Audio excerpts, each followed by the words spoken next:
Welcome to the Deep Dive. Today we're taking a long, intense look at an artist who really broke the mold in the LA music scene. Mm, We're talking about Warren Williams Zevon. His rock and roll songs were almost like these terse, violent, really polished short stories. exactly. Zevon, born 1947, died 2003. He's one of those figures where the life story is just so complex, isn't it? Full of high tragedy and, well, low comedy. The sources we've looked at really define him as balancing this gritty um, pulp fiction imagination, as they put it, with this incredibly raw, undeniable vulnerability.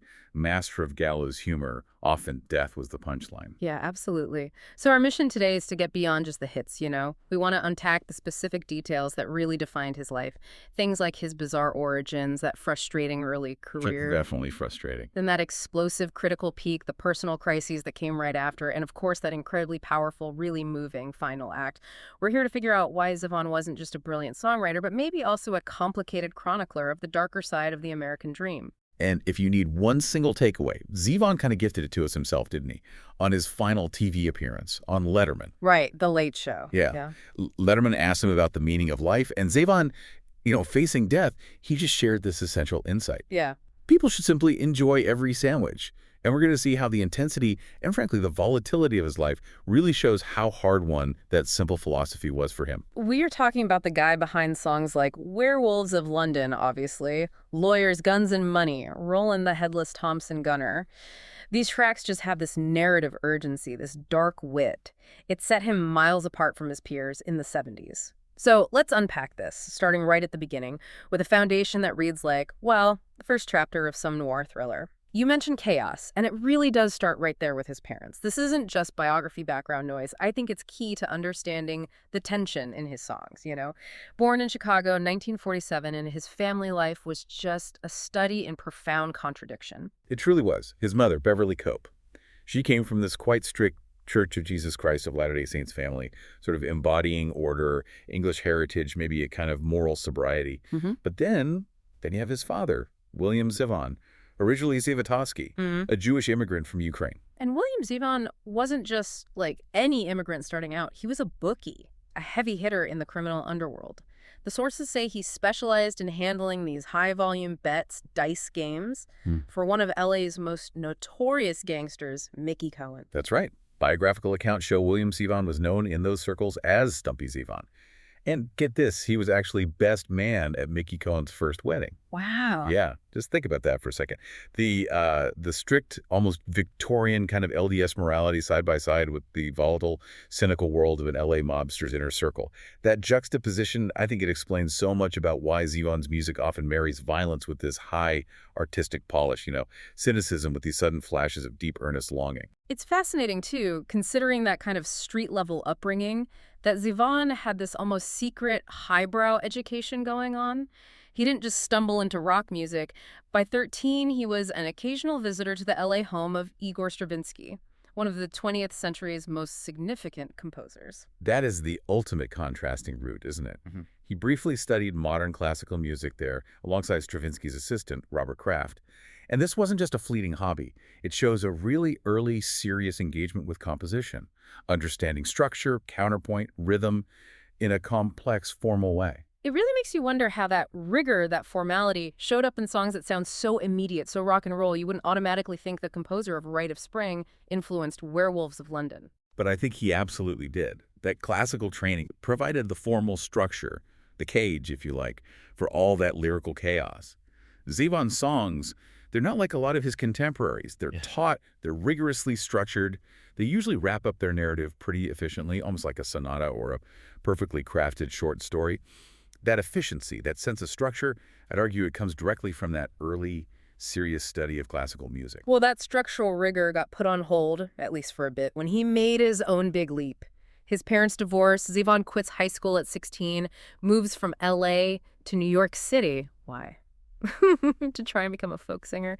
And the way he got there tells you everything about his worldview at the time. He drove a sports car his father had won in a card game. No way. Yeah. That car is just the perfect metaphor for his early life, isn't it? High risk, high reward, and maybe slightly illicit. He went from the structured world of Stravinsky's home to the bohemian hustle of the New York folk scene. And the decade that followed, roughly 65 to 75, it was just a grind, wasn't it? Early hustles, false starts. He formed a folk rock duo for a bit called Lime and Cybele, deliberately lowercase, with a high school friend, Violet Santangelo. They actually had one minor hit, a little splash. Their single Follow Me, which Zevon and Santangelo co-wrote, it hit number 65 on the Billboard pop charts in '66. Yeah. But that little bit of success, it just vanished almost immediately. The duo fell apart pretty quickly, and Zevon had to pivot again. So he started taking whatever gigs he could find, moved into session work, writing jingles. I guess that's the ultimate practical use for that classical structure training, right? Pretty much. He wrote tracks for pop groups, notably the Turtles, songs like The Seasons and Outside Chant. And this is where you start seeing that narrative style peek through, even in the margins. His song She Quit Me got re-recorded, gender-flipped, as He Quit Me by Leslie Miller, and it ended up on the soundtrack for Midnight Cowboy in 1969. Right. Being able to write this character-driven, kind of melancholic piece for a major film soundtrack, it showed he was ready for bigger things, even if the world wasn't quite ready for him yet. His official debut solo album, Wanted Dead or Alive, that came out in 1970, masterminded by the famously eccentric Kim Fowley. But the response was, well, silence. Yeah, a complete commercial flop, sold almost nothing. So this failure basically forced Zevon back into a support role. He toured extensively in the early '70s with the Everly Brothers, both before and after their initial split. He wasn't just playing keys, he was the band leader, the musical coordinator, always working but always kind of in the shadows. This decade of frustration, I think it's key to some of the bitterness you hear later on. And the ultimate sign of that frustration came in 1975. This marks the pivotal Spanish interlude, as some call it, dissatisfaction basically being broke. It forced him to flee L.A. He ended up in Sitges near Barcelona in Spain. Yeah, playing in this little place called a Dubliner Bar. And there, he runs into this real character, a mercenary named David Lindell.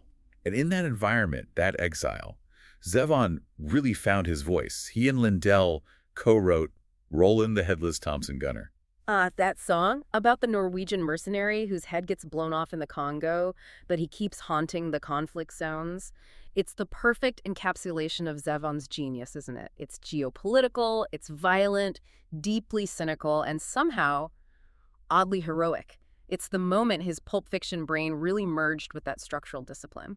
That Spanish exile, it was the crucible, really. When Zevon came back to Los Angeles, September '75, the timing was just perfect. And the change was immediate. He moved right into the heart of the LA music aristocracy. That's putting it mildly. He literally roomed with Stevie Nicks and Lindsey Buckingham. Right when Fleetwood Mac was hitting its absolute peak. Exactly. He didn't return to the basement apartment. He returned to the penthouse suite of rock success, basically. But the real force multiplier here was Jackson Browne. Browne saw the talent, that raw, unsung potential. He stepped in, produced, and really promoted Zevon's self-titled major label debut in 1976. And this album, it was a calculated, deliberate effort to make Zevon a star. The guest list just screams that intention. Oh yeah, it reads like a who's who of 1976 LA rock. Nicks, Buckingham, Mick Fleetwood, John McVie, members of the Eagles, Carl Wilson, Linda Ronstadt, Bonnie Raitt. It was basically the LA music establishment saying, okay, this guy, he's one of us, now listen up. Critically, it was a home run. The 1979 Rolling Stone record guide called it a masterpiece right away. And that view held the 2004 edition called it Zevon's most realized work. But here's the paradox you hinted at. Masterpiece critically, yeah, but commercially. It only peaked at number 189 on the charts. Why do you think there was such a massive gap between the critical love and the commercial, well, shrug. The LA scene then was so defined by that earnest, sensitive, acoustic thing from Browne or the super slick, radio-friendly pop rock of the Eagles. Zevon was doing something just fundamentally different. He was too dark, too ironic, often too wordy for mainstream radio, maybe. While the LA sound was all about California dreaming, Zevon was doing California noir. You know, the desperation, the alcoholism, the seedy underbelly. He was the literary grit that just didn't quite fit with the prevailing earnestness. He sang about junkies and outlaws, not just breaking up. That said, though, he had a really fierce champion in Linda Ronstadt. Her influence in getting his work out there in the mid-'70s, you just can't overstate it. She was one of the biggest stars on the planet, and she covered several of his songs on her huge 1976 album, Hasten Down the Wind. She did. She recorded the title track, Hasten Down the Wind, plus Carmelita, Poor Pitiful Me, and Maham's Radio. That massive exposure driven by her star power, that's what gave Zevon his initial cult following, and probably the financial cushion he needed. Ronstadt basically made Zevon's darkness palatable for a mainstream audience. And if you really dig into that 1976 album, Warren Zevon, you see those dark themes reaching full maturity. These aren't just pop songs, they feel more like short screenplays. Take Carmelita. It's this devastating but somehow empathetic portrait of a heroin addict in L.A., or Frank and Jesse James. It manages to feel historically epic, like an outlaw ballad, but also deeply personal, almost like an Aaron Copland score adapted for rock music. But the really cutting tracks, the autobiographical ones, they reveal the personal cost behind those narratives. The French Inhaler is a perfect example. It's this scathing, almost vicious critique of the LA music scene and the emotional toll it takes. And what makes it so raw, so potent, is knowing that the subject of that critique, The French Inhaler, was actually Marilyn Livingston, his longtime girlfriend, the mother of his son, Jordan. He was processing these intense, failing relationships through the guise of hard-boiled fiction. It's brutal honesty, but masked as genre writing. It's quite something. And the album closes with an absolute masterpiece, Desperados Under the Eaves, which is maybe the clearest chronicle we have of his rapidly worsening alcoholism at that time. It's dark foreshadowing, a self-aware portrait of a man basically drowning in the LA sunshine. That self-awareness, though, this ability to dissect his own failings with almost clinical precision, that's what makes his music resonate so deeply. He was setting the stage for his commercial peak with Excitable Boy in '78, but at the same time, he was painting this vivid picture of his own imminent collapse. So, Excitable Boy, produced again by Jackson Browne and also Waddy Wachtel this time. This is the one that finally married the critical acclaim with actual popular success. It did. It gave us the single that defined him for millions, Werewolves of London.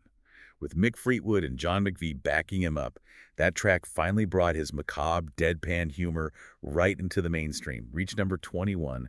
It's such a ridiculous premise, but treated with absolute rock sincerity. But the deeper cuts, they still showed that narrative ambition. Lawyers, guns, and money, a phrase that just entered the rock lexicon, didn't it? It's like a 3-minute cinematic nightmare, feels like a whole movie script condensed down. And then, of course, there's the title track. Excitable Boy. Wow, that's an astonishingly dark song. A black comedy about a juvenile sociopath's murderous prom night. It's classic Zevon, linking the violence to pop culture by referencing the Everly Brothers' Little Susie from Wake Up Little Susie. It just shows his structural intelligence again, weaving the pop past into his own horrific present. And the critics confirmed his place. Paul Nelson, who is a really respected editor at Rolling Stone, he called Excitable Boy one of the most significant releases of the 1970s. Put Zevon right up there alongside Brown, Neil Young, Bruce Springsteen.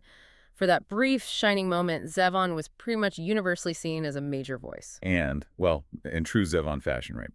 That huge success immediately preceded his most intense personal and professional crisis. The follow-up album, Bad Luck Streak in Dancing School, in 1980, it kind of signaled the storm clouds gathering. This album is really critical because of who it's dedicated to. Not a musician, not a manager, but the famous detective novelist Ross MacDonald, real name Ken Miller. And the story behind that connection, it tells you everything about what was going on then. It's fascinating. MacDonald apparently became a kind of mentor figure to Zevon during this crisis. They met during a really difficult, painful intervention, organized by Paul Nelson and some others, trying to curb Zevon's just crippling drug and alcohol abuse.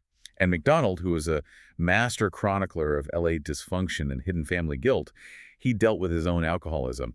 He sort of offered Zevon a path, or at least some understanding. So the dedication confirms that Bad Luck Streak wasn't just about record sales, it was internal. The album itself was a bit uneven, though it sold okay, had a modest hit cover of A Certain Girl, and that collaboration with Bruce Springsteen, Jeannie Needs a Shooter. And on the personal side, there's the ballad Empty-Handed Heart, which featured Linda Ronstadt again. That one addressed his divorce from his wife, Crystal. So again, the man writing about mercenaries and werewolves is simultaneously laying bare his own personal failures. He followed that up with the 1980 live album Stand in the Fire, dedicated to Martin Scorsese, another nod to his cinematic narrative ambitions. But the real professional crash came with The Envoy in 1982. Sources suggest the album was actually a return to form, quality-wise. Had some great tracks like Ain't That Pretty at All, but commercially, it absolutely bombed. A shocking flop, really, given the quality of the writing. It's also notable for cementing that literary connection. It had his first documented songwriting collaboration with the professional fiction writer Thomas McQuain on the song The Overdraft, and the title track, dedicated to the U.S. Special Envoy Philip Habib. Zevon even got a very nice letter of appreciation on State Department stationery for that one. But high art and diplomatic kudos don't pay the bills, right? The ultimate indignity, I think, came in 1983. Asylum Records dropped him, flat out, because of poor sales. And how did he find out? He read about it in the random notes column of Rolling Stone. Ouch.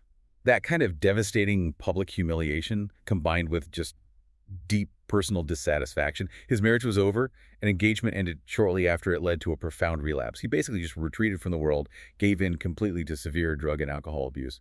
This was rock bottom. That moment, though, it seems like it forced the essential pivot point. In 1984, Zevon checked himself into a rehab clinic in Minnesota, and he finally achieved lasting sobriety, a really hard-won piece that would pretty much define the rest of his career. This feels like the moment, maybe connected to those conversations with Ross MacDonald, where Zevon stopped running from his own desperados. MacDonald's characters often suffer from this inherited guilt. They had to confront the ghosts of the past to find any kind of redemption. Zevon had to face his own ghosts, the alcoholism, the chaotic past to save his life, and ultimately his career. And his reemergence in 1987 with Sentimental Hygiene wasn't just a comeback. It was a stylistic rebirth, too, largely thanks to a really unexpected group of collaborators. The R.E.M. connection was huge, wasn't it? The core members Bill Berry, Peter Buck, Mike Mills, they didn't just guest on a track or two. They basically functioned as his studio band for the whole album. And this gave Zevon this much thicker, more driving rock sound, completely different from the smooth L.A. production people knew him for. It was like a stylistic baptism by fire. Yeah, it really forced him out of that 70s troubadour mold and straight into the sound of the late 80s alt-rock scene. And the themes naturally reflected his sobriety. Songs like Detox Mansion, Bad Karma, which had Michael Stipe on backing vocals, they felt painfully immediate, very autobiographical. And that collaboration turned out to be so fruitful it actually led to this side project, this blues rock outfit called Hindu Love Gods. Apparently, on the last day of the Sentimental Hygiene sessions, they just had this all-night jam session covering rock and blues standards just for fun. And those spontaneous recordings, they got released in 1990 as their only album. And unexpectedly, it produced a modern rock hit, a cover of Prince's Raspberry Beret, hit number 23, which kind of showed Zevon still had this revitalized commercial appeal, even in a fun side project. Throughout this period, this renewed creative focus, Zevon really leaned into his lifelong love of hard-boiled fiction. His collaborations with actual writers became a real hallmark of his process. He wasn't just a fan reading their books. He was friends with this whole pantheon of crime, humor, and gonzo writers. People like Carl Hiaasen, Mitch Albom, Hunter S. Thompson. Thompson, especially, was a close friend. Zevon would apparently book gigs in Colorado just so he could go hang out with them. But Zevon wasn't trying to replicate Thompson's chaos. Carl Hiaasen actually noted Zevon was more disciplined than Hunter. Warren was meticulous, and that meticulousness, that's key. He applied the structural rigor he learned from Stravinsky to the gonzo subject matter he loved from Thompson. What's so interesting about that pulp fiction mindset is how it translated into his late career songwriting. It seems like these writers taught him the power of economy, using specific, geographically rooted details to make a scene just leap off the page or out of the speakers. Exactly what you hear in Lawyers, Guns, and Money. He even took this connection to the stage. He serves as the musical coordinator and sometimes guitarist for the Rock Bottom Remainders. Oh yeah, the band of famous writers. Exactly. Stephen King, Dave Barry, Matt Groening, Amy Tan. Zevon was the rock and roll link for the literary world. It really highlights his unique position, bridging that high-octane narrative style and actual rock performance. After a bit of a low point with Mutineer in 1995, Zevon had his second major comeback around the year 2000. And he turned his sharp focus towards themes of mortality, a move that turned out to be, well, morbidly prescient. That was Life Will Kill Ya, 2000. Had that beautiful reflective track, Don't Let Us Get Sick. It was a genuine resurgence, critically and commercially. It proved that Zevon's hard-won clarity had given him this new thematic depth. He followed that up with My Ride's Here in 2002. My Ride's Here felt astonishingly timely, didn't it? Featuring tracks like Hit Somebody, the hockey song, which he co-wrote with Mitch Albom. It even had Paul Schaefer and a spoken vocal bit from David Letterman. And it was around this time, too, that he formed this very simple human bond with the actor Billy Bob Thornton. Yeah, apparently Zevon and Thornton connected over their shared struggle with obsessive-compulsive disorder, OCD. The story goes, Zevon saw Thornton doing some specific ritual with his mail and just walked up and said, "Oh, so you have that too." After years of performing that excitable boy persona, Zevon's sober maturity seemed to allow him to connect with people on this basis of simple, shared vulnerability. That shared vulnerability, it brings us to the final and just profoundly moving chapter of his life. In 2002, even though he was sober, working out, looking pretty fit, Zevon started developing these really alarming symptoms: dizziness, a chronic cough. And this is where Zevon's lifelong phobia of doctors proved fatal. He admitted it later, with that characteristic dark humor. He said he'd made a tactical error in not going to a physician for 20 years. The diagnosis was pleural mesothelioma, an aggressive cancer usually caused by asbestos exposure, affecting the lining of the lungs and chest. The exact source was never confirmed, but his son Jordan, he suggested Zevon might have been exposed way back as a kid, playing in the attic of his father's carpet store in Arizona. A final, tragic link back to the world of Stumpy Zevon. Facing a terminal diagnosis, Zevon refused treatments he thought might incapacitate him, might stop him from working. Instead, he made this incredibly brave decision to use the time he had left to record one final album, The Wind. And it wasn't just an album recording, was it? It felt more like this collective emotional outpouring. An absolutely incredible all-star cast of friends and collaborators just rallied around him to make sure that record got finished. Bruce Springsteen, Jackson Browne, Tom Petty, Don Henley, Joe Walsh, Emmylou Harris, is just to name a few. The album itself kind of became a living tribute while he was still making it. This final act also really highlights that absolutely critical relationship Zevon had with David Letterman. Zevon credited Letterman as being the best friend my music ever had. And he had a long history of the show, right? Frequently filling in for Paul Shaffer as band leader. He was a beloved insider there. And the public culmination of this final chapter was Zevon's appearance as the only guest on The Late Show on October 30, 2002. It was broadcast almost like this profound, incredibly candid conversation about life, death, art. Zevon spoke so openly about his diagnosis, his regrets, but he kept his composure, kept his humor. And this is the moment where that most famous insight of his life was delivered. Letterman asked him if he'd learned anything profound about life and death through all this. And Zevon responded with just the hard-won clarity of a man who'd faced his demons, won a temporary peace. He said people should know how much you're supposed to enjoy every sandwich. Just a message of profound, simple gratitude, delivered without a shred of sentimentality. His final public performance that night, Roland the Headless Thompson Gunner, played specifically at Letterman's request. It kind of linked the beginning of his real career to its very end. Right. But the final, private gesture, that was maybe the most telling.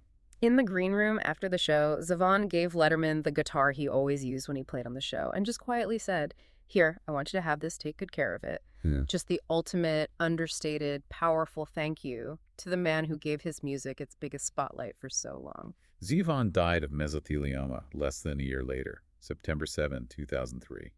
He was only 56. His ashes were scattered, fittingly, I think, in the Pacific Ocean near Los Angeles, the city that really defined both his chaos and his brilliance. But the recognition didn't stop when he died. The Wind was certified gold pretty soon after its release. He earned 5 posthumous Grammy nominations, including Song of the Year for that incredibly moving ballad, Keep Me in Your Heart. And finally, the professional validation that had eluded him for so long arrived. The Wind won 2 Grammys, which were the very first Grammys of his entire 30-plus year career. It won Best Contemporary Folk Album, and his duet with Bruce Springsteen, Disorder in the House, won Best Rock Performance by a Duo or Group with Vocal. His legacy clearly continues to influence the literary world just as much as the music world. Stephen King dedicated his novel Dr. Sleep to Zevon, specifically noting that his albums are dense with stories and brilliant images. And Bruce Springsteen, he summed up the unique power of Zevon's writing perfectly, didn't he? He noted Zevon could write something with real meaning, and it was funny, too. And we absolutely have to note the ultimate official recognition, his recent induction into the Rock and Roll Hall of Fame in 2025, specifically in the musical influence category, which feels like a really fitting honor for a man who took the rawest, most chaotic parts of American culture and somehow forged them into rock poetry. #check outro. So what this deep dive really shows, I think, is that Zevon's whole artistic identity was built on tension, right? Tension between classical rigor and street chaos, between LA sunshine and this geopolitical darkness. He was the guy who could find humor, violence, and this profound longing all in the same 4-minute song, that 4-minute screenplay. He took the most diverse sources imaginable, His father's mob ties, Stravinsky's compositional theories, the narratives of hard-boiled fiction, his own brutal fight with addiction, and synthesize them into this utterly unique body of work. His music, much like his life, was really a testament to finding beauty, finding truth, right in the middle of the mess. And his final wish for those last recordings was pretty simple, wasn't it? To remind people that this was a nice deal, life. It's such a simple sentiment, but achieved through years of incredibly complicated living. We've really dug into the dark narratives that dominated his early career and then that hard-won sobriety that defined his maturity, especially looking through the lens of his mentorship with Ross MacDonald and that theme of accountability that's so central to both of their works. So we leave you, the listener, with this final thought to mull over. That decade between the commercial failure of the Envoy and his big comeback with the R.E.M. collaboration, that was arguably the darkest period of Zevon's life. Now, considering those powerful themes of confronting the past that he shared with Ross MacDonald, what specific event in that period was it? Maybe dedicating that album to MacDonald, or really absorbing his books, or was it the decisive action of checking himself into rehab in Minnesota in 1984? What best marks the moment when Warren Zevon stopped being just a character in his own disaster movie and finally decided to face the music? Which moment was truly the beginning of him learning to enjoy every sandwich?